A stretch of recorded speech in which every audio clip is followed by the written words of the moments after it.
sebuah dunia ajaib yang semuanya terbuat dari gelembung, pepohonan, bunga, bahkan rumah-rumah, tinggallah seekor kelinci kecil bernama Lilo. Bulu Lilo putih lembut seperti awan dan matanya bersinar penuh rasa ingin tahu. Setiap pagi, Lilo pergi ke bawah pohon gelembung besar di tengah padang.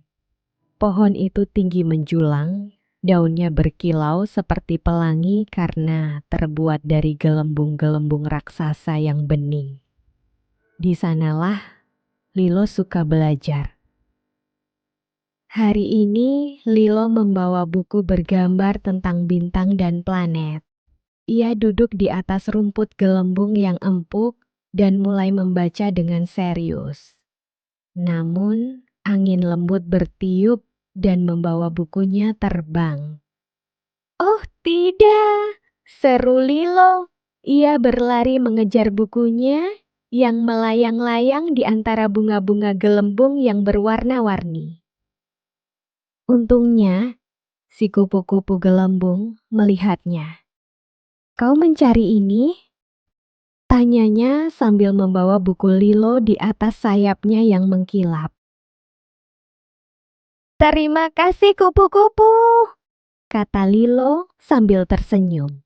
Ia kembali duduk di bawah pohon dan mulai belajar lagi.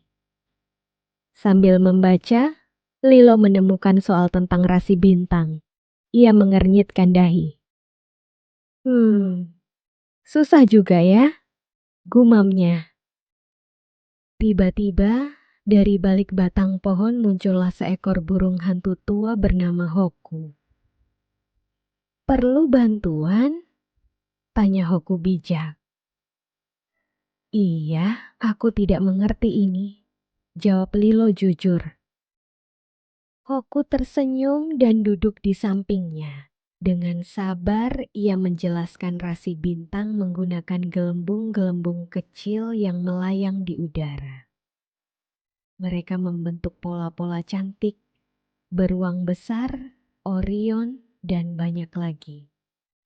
Lilo terkagum-kagum mendengar penjelasan dari Hoku. Ia merasa sangat senang dengan ilmu yang ia dapat hari ini.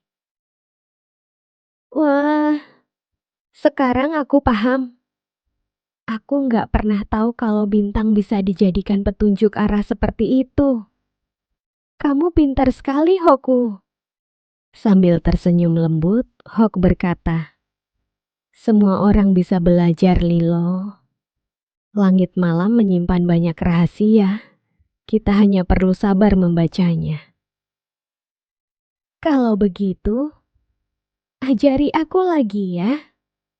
Aku ingin tahu lebih banyak tentang rasi bintang dan cara membacanya," ujar Lilo.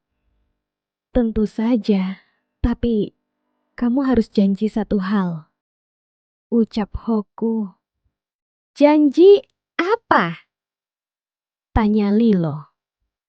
"Bahwa kamu akan mengajarkan kembali pada orang lain suatu hari nanti. Ilmu tidak untuk disimpan sendiri," jawab Hoku. Sambil tersenyum lebar, Lilo berkata, "Aku janji, Hoku."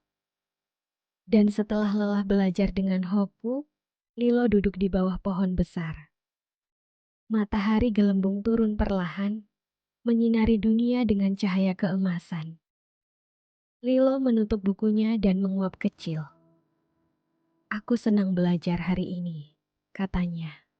"Ternyata belajar bisa menyenangkan kalau dibantu teman." Ia menatap ke atas, matanya berbinar seperti bintang kecil. "Besok aku ingin belajar lebih banyak lagi. Siapa tahu aku bisa menemukan rasi bintang yang belum pernah dilihat siapapun." Lilo melompat kecil dengan riang. Di bawah pohon gelembung besar, ia merasa seperti penjelajah langit cilik.